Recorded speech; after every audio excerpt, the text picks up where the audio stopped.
Hi guys! Welcome to your last class in topic 3. Today we are going to talk about conservation of biodiversity. So some of the different groups that are involved in conservation efforts and some of the different methods for conservation. So let's get started with a little question.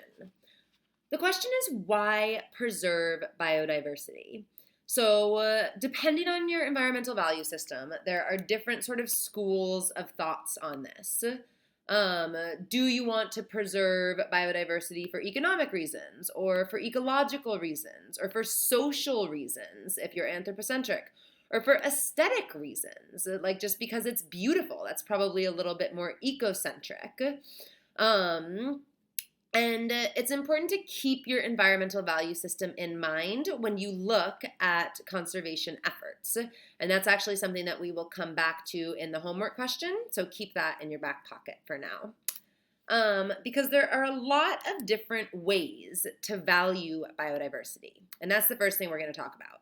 So when you talk about the value of biodiversity, you can talk about either direct values or indirect values. So direct are things that we get straight from the source. So like biodiversity provides us with food and natural products just in their very existence. Indirect values are things that are better in the world because biodiversity exists. So different aspects of biodiversity provide a huge number of what we call environmental services. Things like soil cleaning water, as the water filters through the soil, or mangroves providing a boundary environment so that Southwest Florida doesn't get totally encroached by seawater yet. But those environmental services, cleaning the air, are things that if we had to do them, if the natural biodiversity of our planet wasn't there to perform those services, it would actually cost quite a lot of money. So environmental services are a good example of an indirect value of biodiversity. We also have the scientific and educational value. People are able to do research on different plants and animals that live in different parts of the world and really learn a lot about genetic functioning because that biodiversity exists. We're able to create medicines. That ties into this idea that indirect values are good for your health.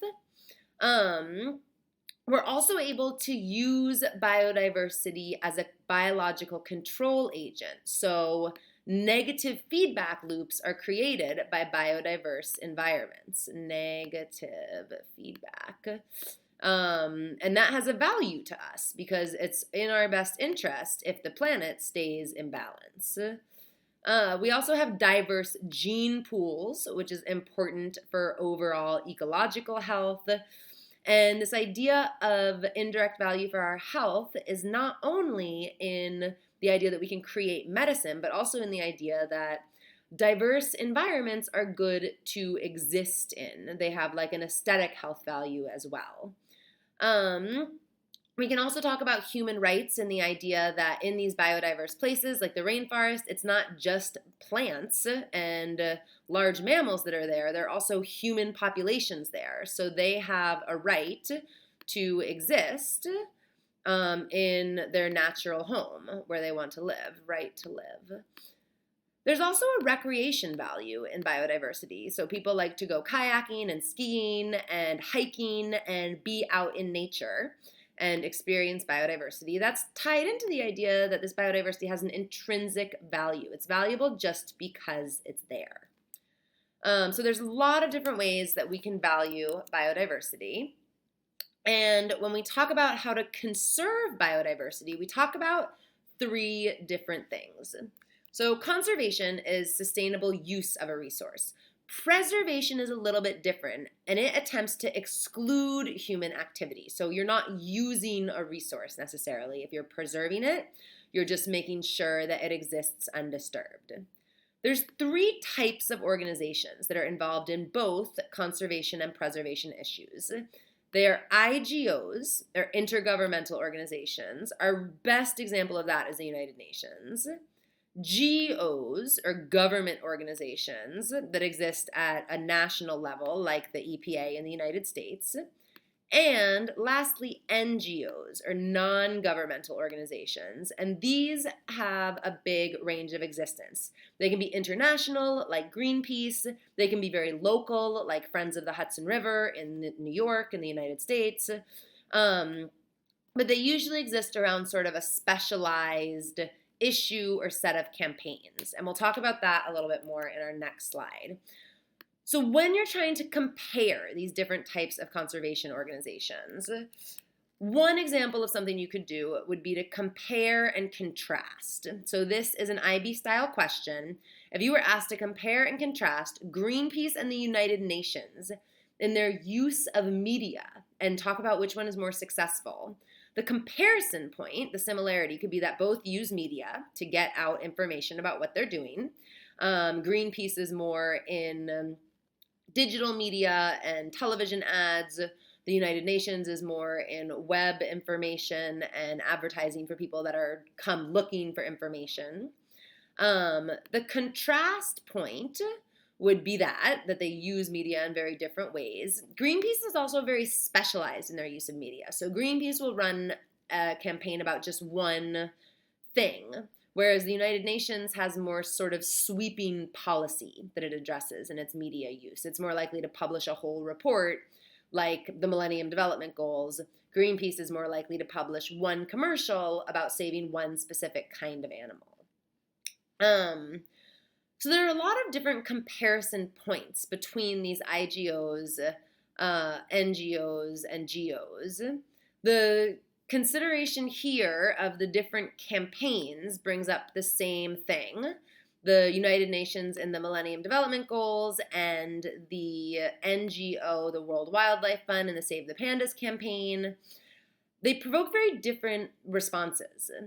Each are useful because they each promote conservation, but WWF is able to run a much more specialized campaign than the United Nations. And so that's significant to consider, that these NGOs can exist around just one issue, where governmental organizations have a big school of things to deal with.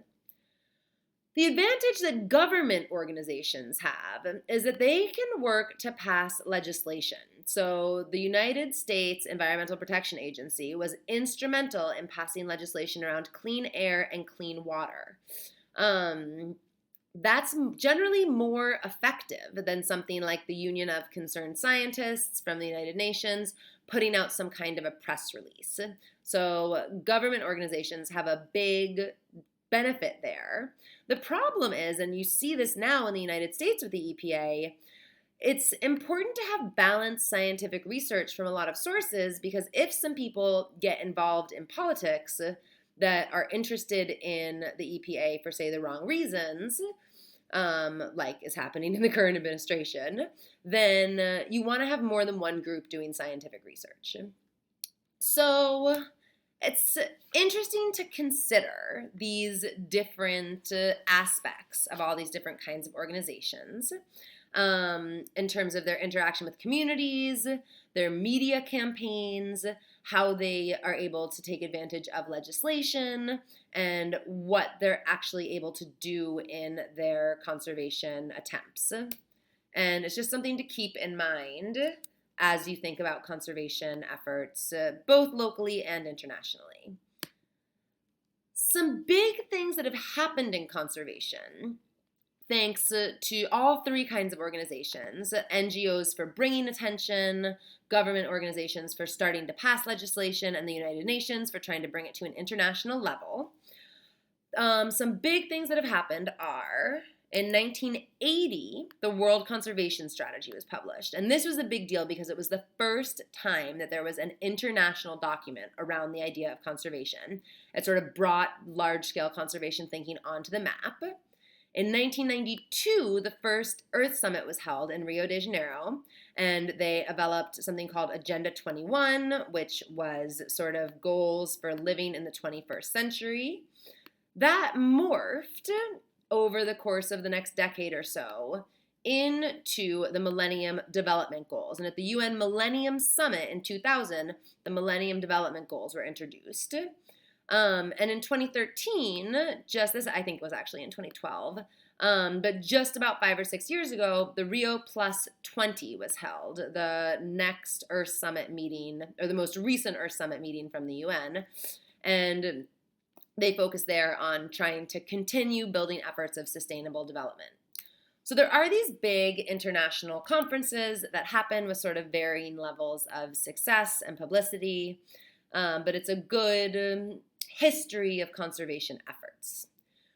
When you talk about conservation efforts, there's two ways that you can undergo conservation efforts. The first is species-based conservation, and this is when you're focusing on just one specific species. So putting out something like the Convention on International Trade in Endangered Species, making it impossible to trade, difficult to trade endangered species over international lines, impossible to do it legally. The next is keeping species alive in captive breeding programs and zoos, or for plants in botanic gardens and seed banks. And the last is the recognition of the importance of certain species in terms of their conservation efforts. A lot of non-governmental organizations create what they call flagship species, which are sort of like animals that are good for PR, like panda bears or polar bears, all the bears. That they can build a logo or a campaign around. And the last is this idea of a keystone species, declaring something a keystone species because it's important for the ecosystem. So the example that we looked at in topic 2 was sea otters in the giant kelp forests of California. They were a keystone species in that system. And you can then make the argument it's important to focus conservation efforts around the conservation of that individual species in species-based conservation. A lot of people argue, though, that the better way to do conservation is through habitat-based conservation. And there have been some significant habitat-based conservation efforts. The United Nations came up with a program called Man in the Biosphere, which is a network of all different international reserves. If you qualify for a Man in the Biosphere reserve, you get UN funding, which is great. On a national level, there are national park systems in almost every country in the world. And that is another way that the government, individual governments, can provide funding for different habitat-based conservation efforts. When you undergo a habitat-based conservation efforts, you need to consider the shape and the size of the reserve that you're creating. The SLOS debate is the single large or several small debate. And single large is almost always the better answer. You want to get as much land as you can protected at any given time. If you need to create several small wildlife reserves, the best thing to do is to connect them with what they call migration corridors, so the animals can safely move from one protected area to the next. So the bigger and more continuous, the better in terms of habitat-based conservation. And that does it for the content that we need to cover in this lesson about conservation of biodiversity. Let's look quickly at your homework. If you're following along in the textbook, you should read pages 180 to 195. And we are going to do another comprehension question practice. So this is a long response, a paper due, part B, section C. And your question or your prompt is discuss, using named examples, the most effective strategies for wildlife conservation. So remember, you need to use named examples and defend your opinion about the most effective strategy for wildlife conservation. Take a little bit of time to try to write that out as an essay response, and when you are ready, you can check your work in the review video. See you there.